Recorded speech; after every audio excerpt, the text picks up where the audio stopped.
This episode is powered by Mod 42. Their modular approach represents the future of data center infrastructure. By combining innovation, design with cutting-edge technology, they deliver scalable, efficient, and sustainable solutions that transforms how businesses deploy and manage their computing resources.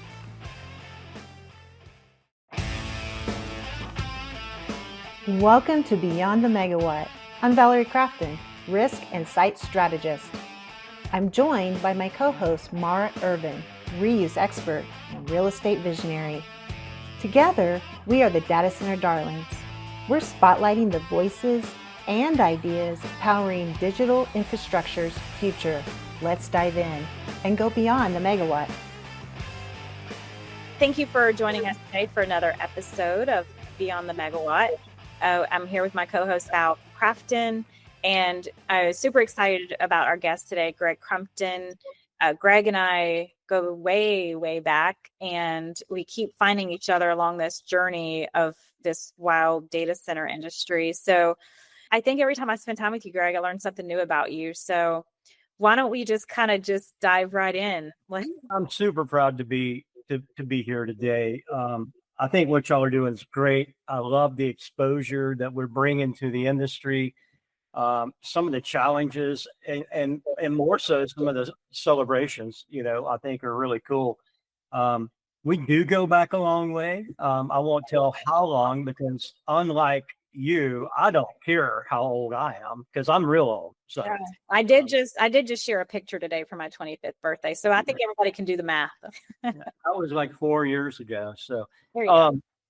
No, it's really cool to think about the industry and watching it evolve over the years has been really fun. But I like to go back a little bit and think about how I got here and, kind of set the table a little bit of why I'm here. I jokingly say that I was born into the industry because literally I was. My dad worked for a really good mechanical contractor in the Atlanta, Georgia market for years and years until he passed away. And I too worked for that company. And I say, I was in utero. I was an apprentice in utero. And I really feel that way because my whole family is involved in a mechanical service HVAC world. I've got uncles, aunts, nephews, wife that have all worked in and around the mechanical contracting world. So I grew up there. I don't know anything else except heat rejection. I mean, I think about it a lot, probably too much, kind of like, you hear people talk about how the Roman Empire fell. I actually think about air conditioning that often. So I love it. I grew up in it. And then I progressively moved through the industry through apprenticeship and going to the United Association Apprenticeship Local 72 in the Atlanta, Georgia market. Did some instructing there as a teacher. Then I had the wild pleasure of something I never knew how impactful it would be, but IBM had a campus up on the north side of Georgia, right near where the Braves Stadium is now in the Wildwood Business Complex. And they had a water-cooled mainframe computer in there. And so I didn't know what that sentence even meant the first time I saw it, because what I knew was the pipe fitter I was working with said, we're going to run this water hose from machine A to machine B. And I'm like, cool, that's something new. We hadn't done that before. So as we were in there, and this is the days where the IBM, old people will know this, but IBM, all of their employees had this brick that they carried around for communications.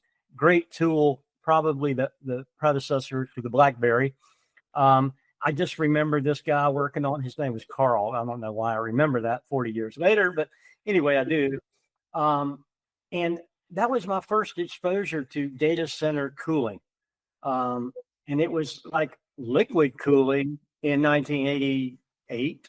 So I'm 20 something and I'm learning the industry and I'm watching things develop. And here comes all this PC-based air-cooled environment. So we did a lot of installations of crack units and crawl units and chillers. And I get enamored with the industry because, well, first of all, it's indoors a lot of the time. And I kind of like that indoor conditioned environment as opposed to the rooftop where my friends were working.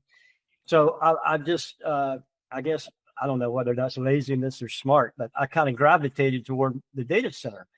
And instead of only working and learning the mechanical piece, I really tried to understand what the purpose of the mechanical heat rejection was. Why are we doing this? And that's when I learned enough about electrical, enough about networking, enough about how systems interact with each other. And you just had all these different things that came together, and it was intriguing.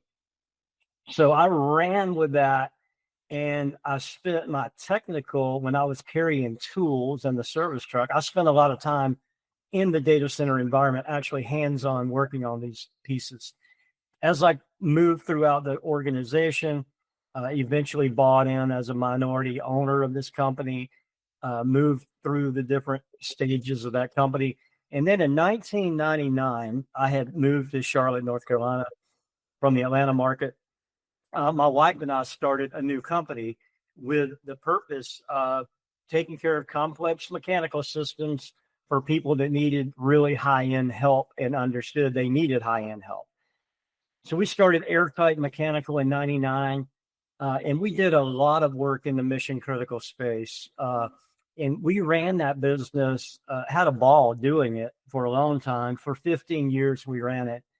And then we sold that business to Service Logic, where I currently work. Mm-hmm. So that's kind of how and why. And like, I'm 61. I just turned 61 last month. But I'm like, I feel 30. And then, until about lunchtime. But I feel like it's so fun to be in this business right now, watching it develop at warp freaking speed.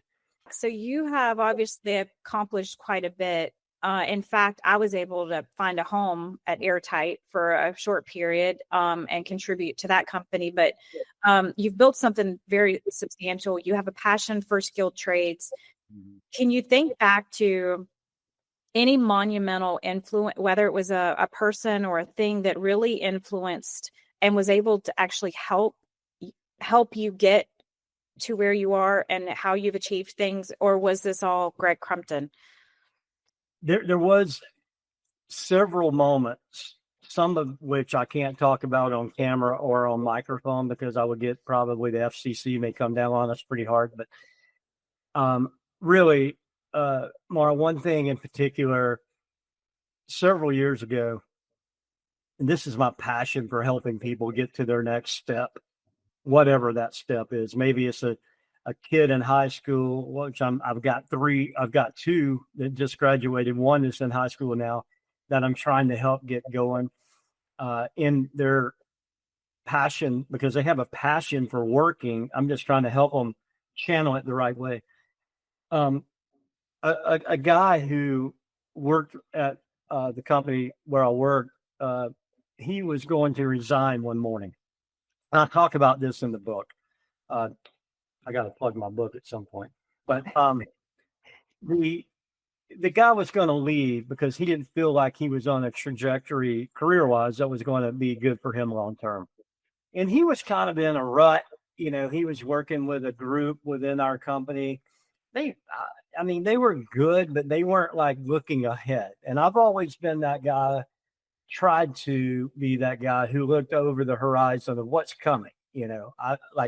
Right now, my companies, we all know how we're going to catch a service call in 2026. We don't know about 2030. So somebody has to be looking at that and thinking through. So this young guy, he said, I'm out of here. I'm quitting. I'm going to work for Carrier, the big OEM, which is like, you don't want to do that as a young guy because there's so much that you need to learn about the industry. And you can kind of get pigeonholed if you go to an OEM too quickly. And, we didn't want him to go. So I told him, his boss called me down and said, "Hey, could you come down here and join us and just talk to this kid for a little bit?" We talked, and I just laid out for him, if you'll stick with this and let us help you develop a plan long term, you'll be fine. And he's like, "I don't know, man. They're doing this and they're doing that." So after an hour, he decided he would stay. And I brought him into this little team I had built that we did a lot of cool stuff, weird stuff, after hours, what have you. He's still there. All right. This has been 30 something years ago.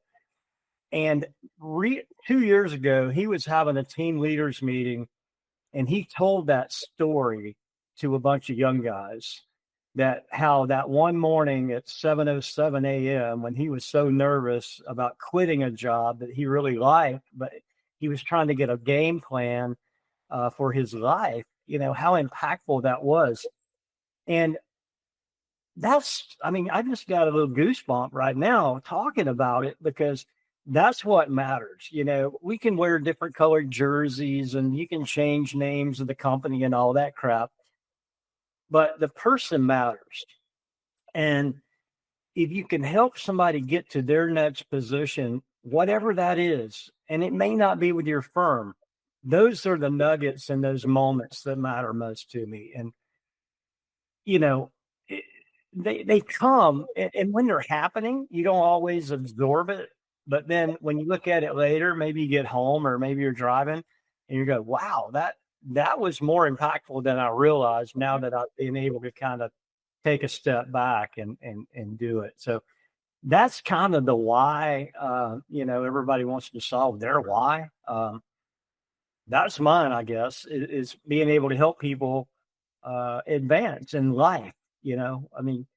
We talk about it here at home sometimes. We've helped people buy their first home because we gave them a good job, or allowed them to grow. We paid for mom's education because dad sacrificed those dollars we were willing to put in him to help his wife. And we've done all kinds of stuff on such a personal level. I wouldn't want to talk about it publicly, but those things impact you really hard, for me anyway. I think that's where Mara and I's heart was as well when we discussed even launching this podcast in the first place. We were just talking one day about, different things we were involved in, our little passion projects. Mara, you have a special passion project about bringing computers to young folks, me bringing awareness to the trades. Greg, you have a similar story, and that early exposure of being in construction really drove me to where I am. And how can I help inspire a future generation that doesn't know that this is an option for them? Yeah. And so I think this is a really great segue, though, to talk about something you've said before, and you have called the trade shortage a national emergency. Yeah. What are we failing to address as an industry? Val, I think part of it is what I said a while ago about having a path for people. Years ago, when I was an apprentice, you showed up, you did your job, you shut up, and you listened, and you did what you were told. That doesn't really work any longer. So we've had to adapt as a industry and as a people to, what am I going to look like in 5 years? Show me where I'm going. Help me get to where I want to go, and I'll help you. It's become much more of a two-way street, so to speak, as opposed to here's how we're going to do this. And I think sometimes we miss the boat of helping people realize, all the different steps that they can personally accomplish by working with us or in our industry, because we don't freaking tell them, and they don't know. You don't know these things. We all know it because we're immersed in it daily. We expect people to know the benefits. We expect people to know what the trajectory may or may not look like. That's very, I don't want to use a bad word here, but it's arrogant on our part, not intentionally arrogant, but we're biased, maybe is a better word. So we've got to back up and tell that story. We've got to be able to show those progressions. We got to be able to talk about those steps. And, yes, you're going to start here, but if you just apply yourself a little bit, wow, look at what you can do.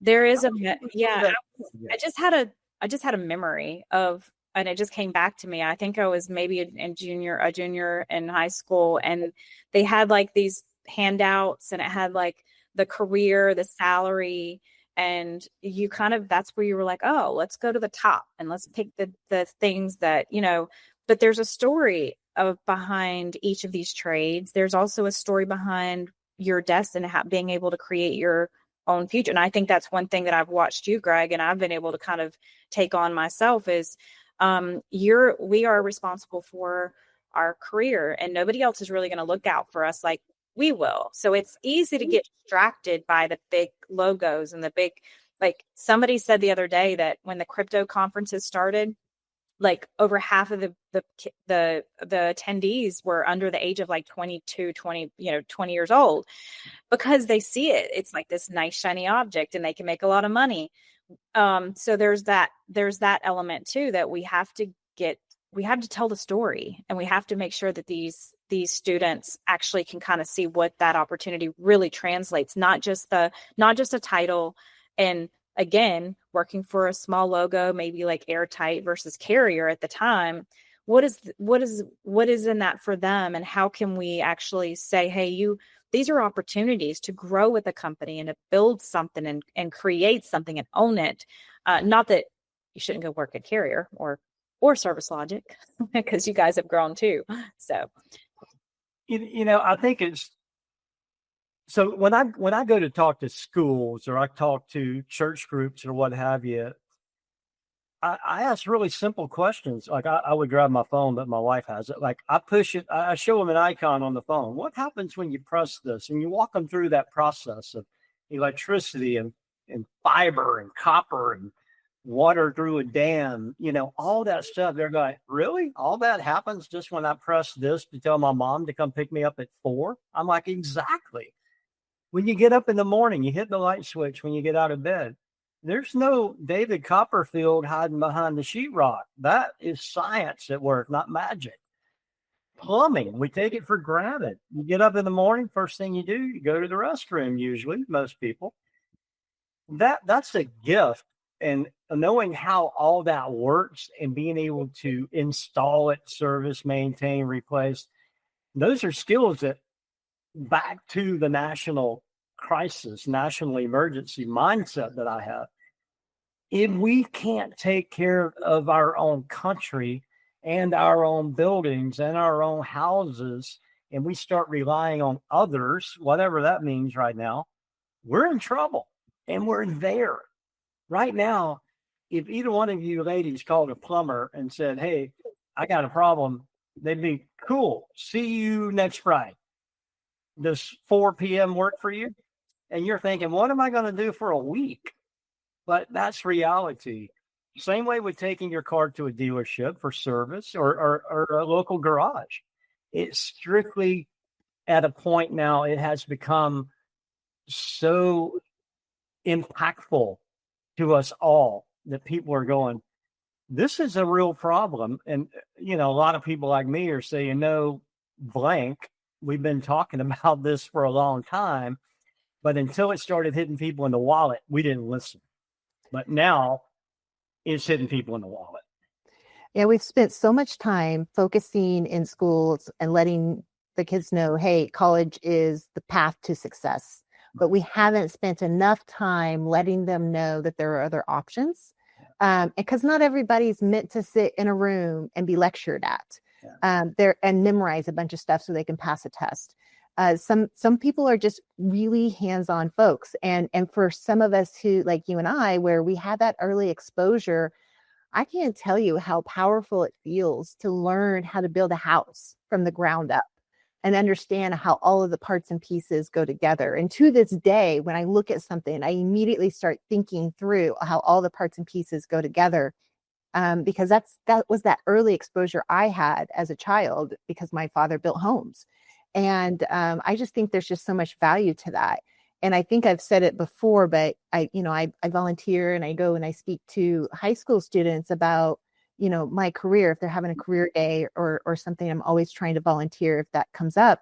and talking to them about, does anybody know what a data center is? And nobody knows what a data center is. But have you heard of the cloud? They all knew what the cloud was. And so we've not really educated and let them know that there's this other future out there that they could be going to. It's still, hands-on learning, a little bit of classroom learning, but at the end of the day, it's a job that's not going away anytime soon, and we desperately need it. And we've come out of this decade or two ago of generations where we're losing this to retirement, and everybody kept everything really close to their chest because we were so protective of our own job. Knowledge was power, and everybody had to be dependent on me. But now we're sitting on the forefront of something where that is working against us. And now you need to find a way to get the knowledge out of an SME, as an expert's mind, into a place where they can immediately share it right away, because there's not enough of those experts to go around. Yeah. And we need to be able to upskill these new folks as fast as possible. So there's a lot of change that's got to happen in how we pass knowledge down, how we capture that knowledge.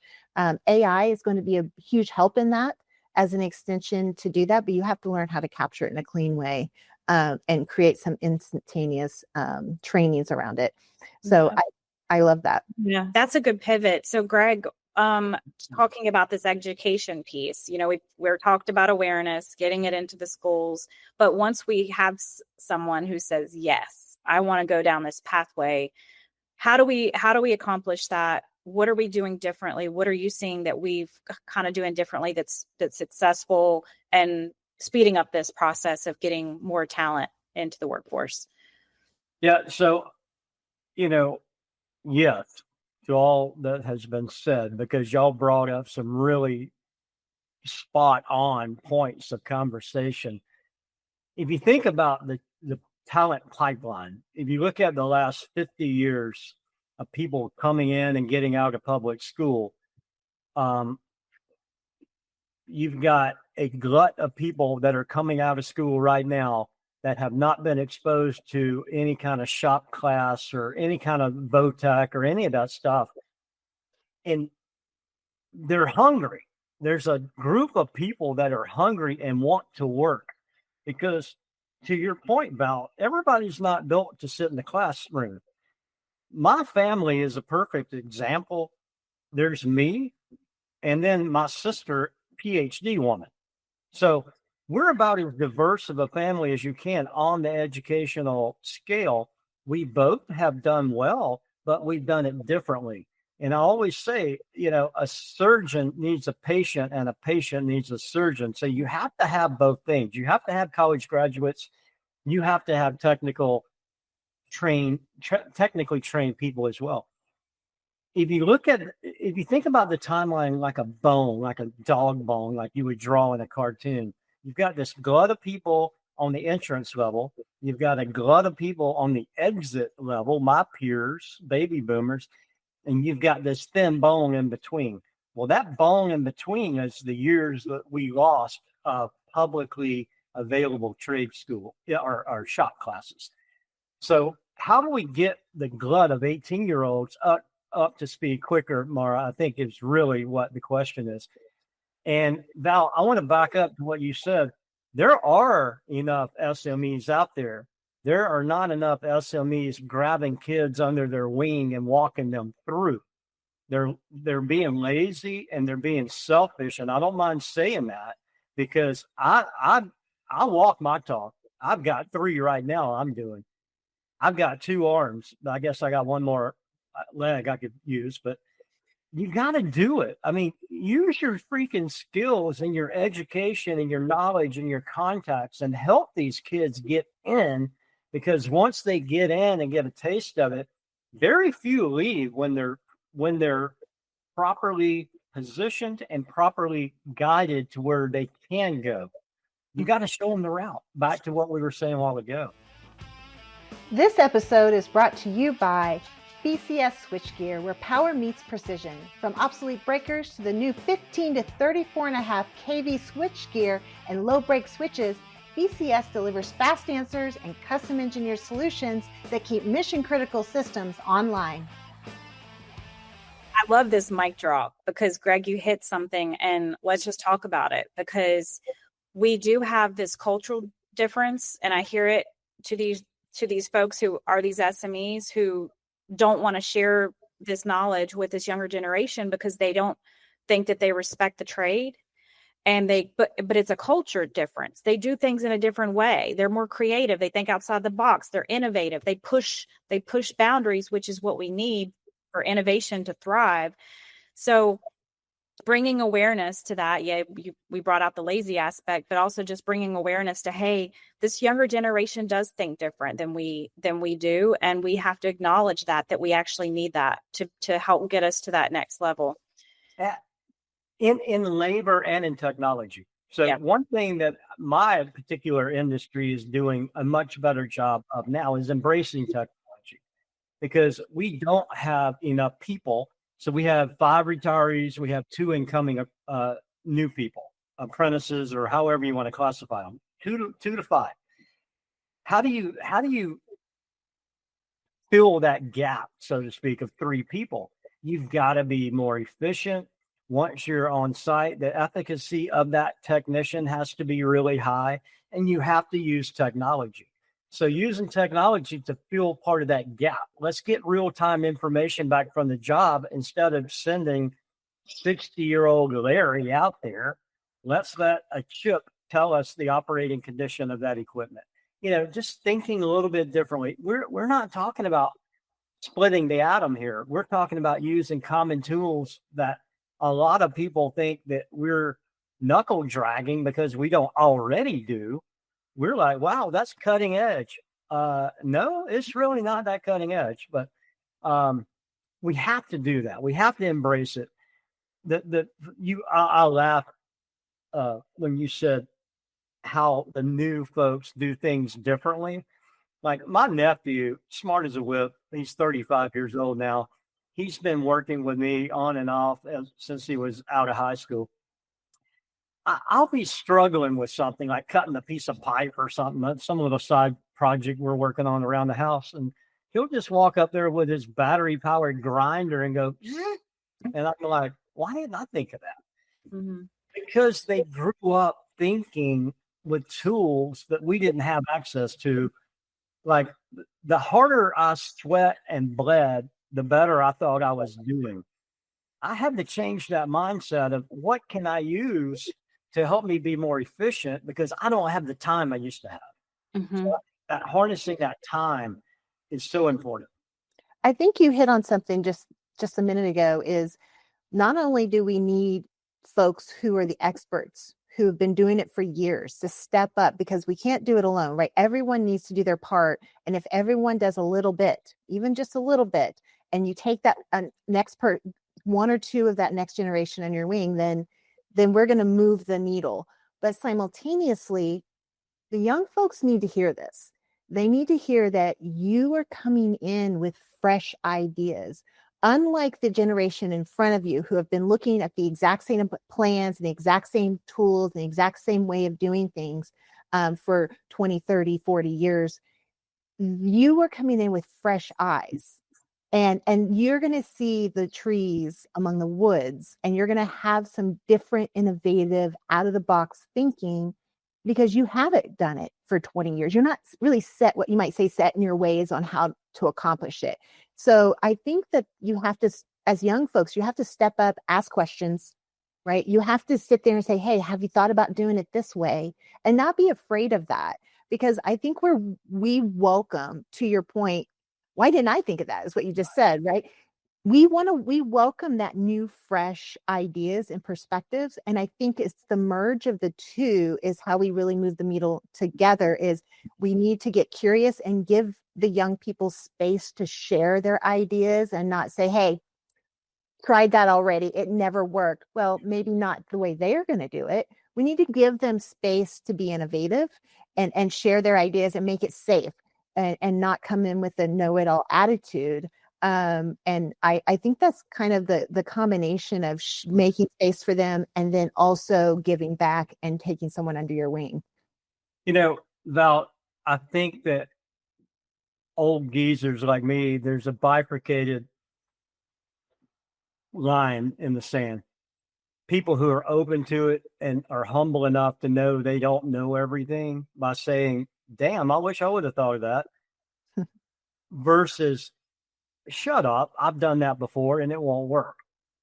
It's a mindset that is built in humility, I believe, rooted in humility, not in arrogance, because just because somebody has 20 years of experience, I find a lot of times it could be 5 years of experience. They just repeated it 4 times, because you have to take your knowledge and you have to compound it. And by growing that knowledge, part of that is new ideas. Maybe I was on a rooftop yesterday down in Fayetteville, North Carolina, and it was hot. I'm going to tell you, watching these young guys work, and there was ages from, there was a 63-year-old guy and there was a 23-year-old guy, and watching how they worked and the different ways they protected themselves from heat, from sun exposure, and the way they worked was night and day. And they both got what they were to do done, but you could have written 2 books on how to do it, because they were that not in sync, not in a bad way, just different. And to your point, like me and the 63-year-old are over there like, darn, that's a good plan. That's a good idea. But you got to be willing to do that. And that comes from security. That comes from having a giving spirit where you want this crowd to do good. You want to see the apprentice rise. You want him, if Jay Powell will lower interest rates, to be able to buy a house. I mean, all that stuff comes together, because if they're doing good on the job, so often they do good in personal, and then they're going to do good on the job, and then they're going to do good on personal. So it just makes for a balanced life if you let people grow, to your point. That was such a great thing you said. So, and to add to this, for our listeners, what can, obviously reaching back, mentoring, bringing this younger generation with us, but what can we be doing to help resource the educational channels, whether that's, the curriculum? What do we need? What does the educational system need right now? And let's start with that. Well, it's only an hour-long show, so we'll narrow it down. But so let me jump ahead and then come back to that. I think what we have to have is our bullet points to be able to help people. Here's 3 things I know that you can do, and here's 3 things I'm willing to do with you to help you. And I think that having those available, top of mind, or on your phone, or however you want to keep track, is a good way.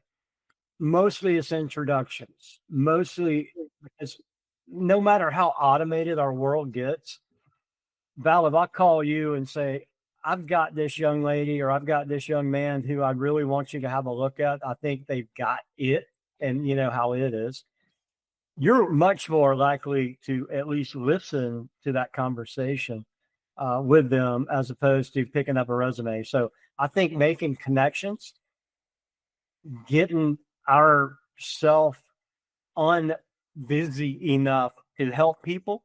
Like, if you need to carve out 15 minutes to make a phone call to somebody you worked with before, listen to somebody's mom.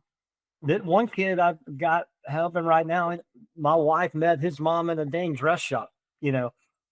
Just listen and watch for good kids, because they're out there. And the same with our military. We've got so many people coming back out of military that they know how to freaking work and want to work. Now, is it 100%? Nothing is. Let's work with the 85 that we know are solid. 85% of the people want to get after it. Help them figure out a way.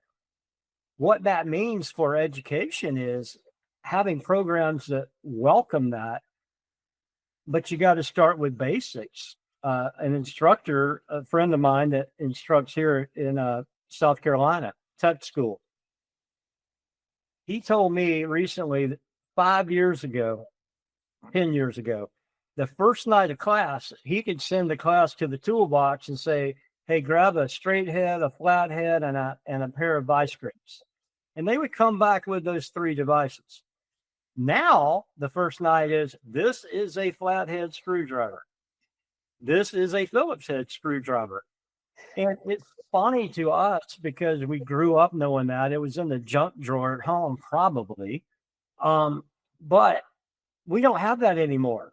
We have single moms raising kids. We have grandmas raising kids. We have dual working families. We have remote working parents. One's in freaking France and one's here. I mean, you got this craziness that we never had to contend with. But the impact of that is the kid doesn't hang out with dad much or hang out with mom much and work on the lawnmower. Mm-hmm. So we have to back up a step and bring them in at a level, meet them at the level that they need it, I think is one thing I would say about education. And quit freaking excluding all the women from the program. I mean, we for 100 years, we've excluded the smarter half of the human. Why? Why the hell did we ever do that? Well, she can't pick up a 200-pound blank. Well, that pulley can. I mean, let's figure out how not to break our back. And we got a 98-pound lady over here outsmarting everybody with a pulley. You know, I mean, come on. I don't know if we're going to need an audacious moment because he keeps dropping the mic. I think that's the third mic we get. So I know. Well, I mean, I think to your point, you have a huge opportunity. Here we have a program called Habitat for Humanity. I think you only have to be about 13 or 14 just to go volunteer. I think it's 3 or 4 hours on a Saturday. Go and learn how to fix a house, how to hang drywall, how to put a window in, how to build a set of stairs, and how to use tools. And give back at the same time. And oh, by the way, you can do it with your teenagers as parents, as a family. And what a great way to also expose them and introduce them to the trades and see if it's something they like. You never know if it's going to spark something. So that's one of the plugs I always put out there. But I also think that we have to start a decade before at the elementary level and start that exposure. Greg and I, both of us came from that childhood family exposure. And I think that's the number one way a lot of people end up in the trades. And so I think that's really important. But how about, I mean, we're coming up on the end here. I want to talk about how AI is working into all of this. And how do you see AI supporting, not replacing, but supporting the field work and facility managements that are happening? Yeah, it very impactfully. But I want to add one thing to your. Oh, yeah. Go to Home Depot with your kids and build a birdhouse on Saturday morning. What a cool thing to show them how to use hammer and nail. Spend a little time with your kid, and they get exposure to doing something with their hands other than pressing a darn button. So I think that's another good one.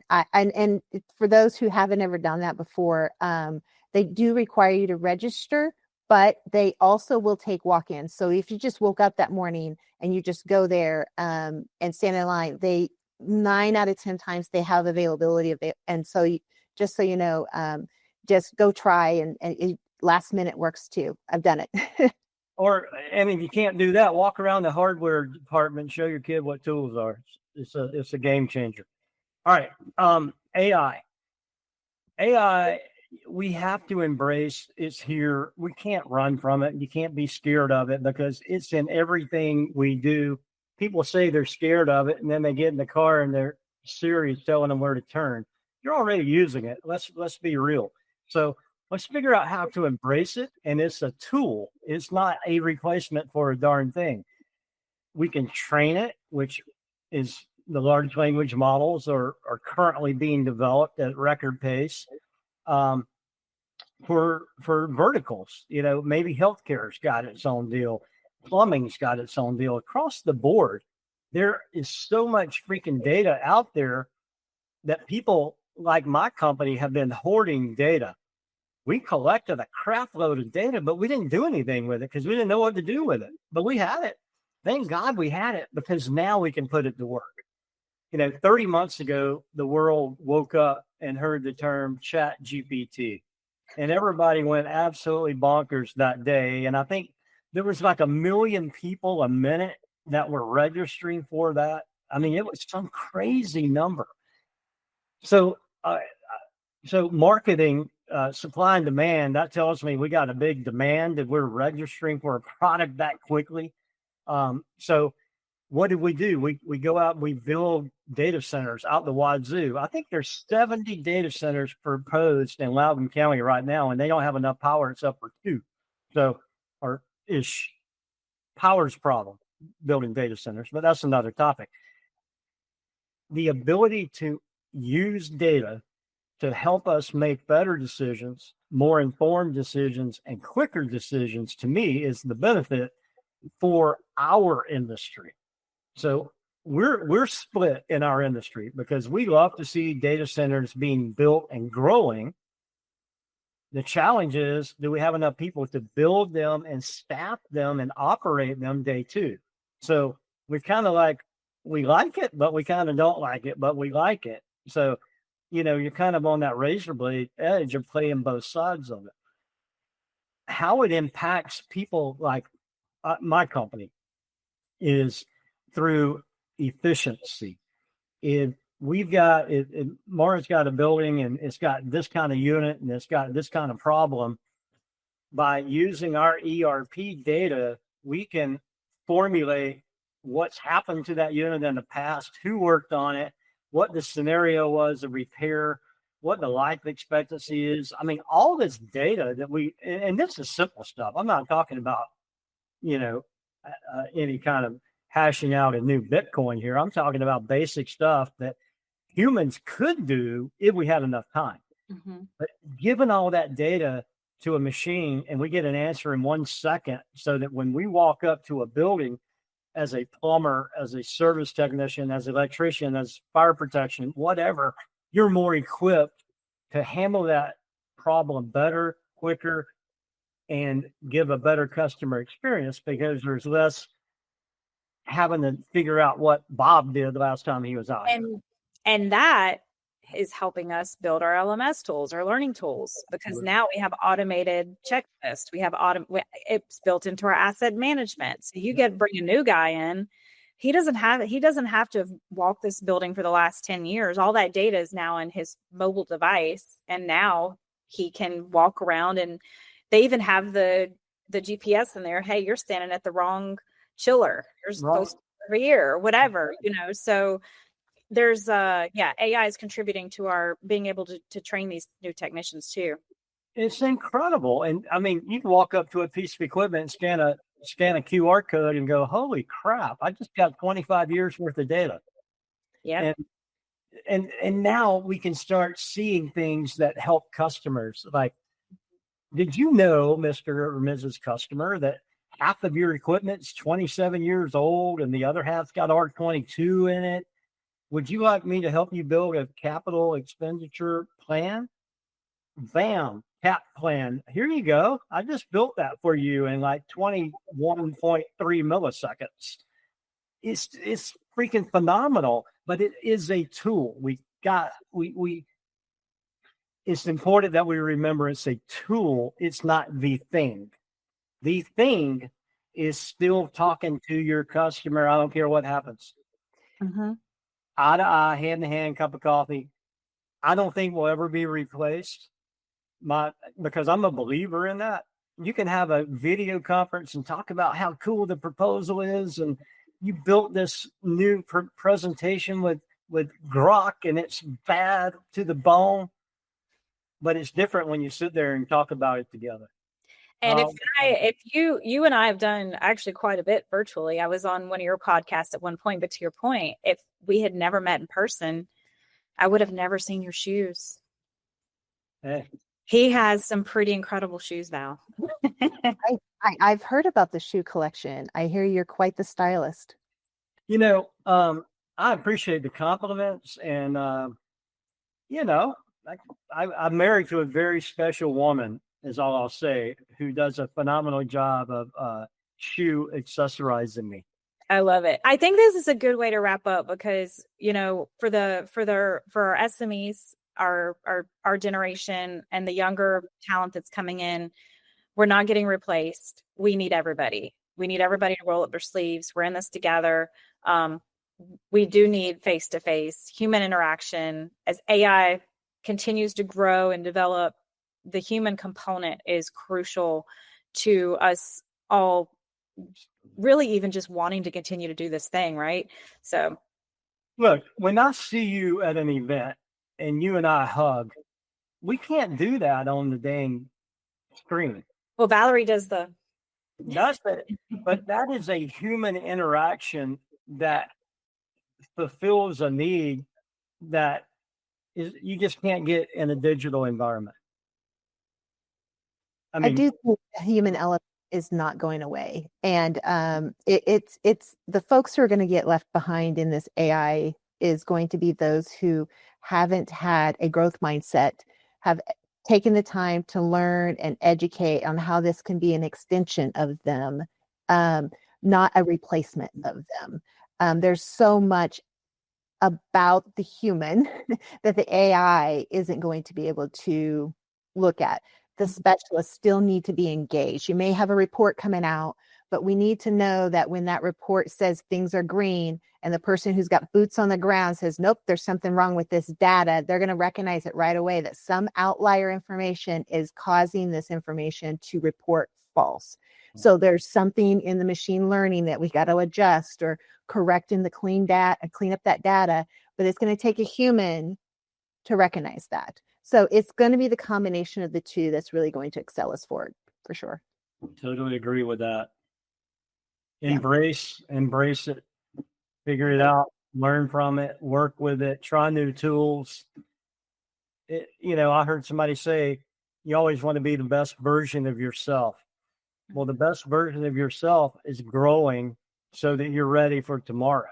And you can't sit on today and be ready for tomorrow. You got to embrace this stuff and enjoy it. I mean, we're at a freaking awesome time in our lives. In the human race, we should enjoy this.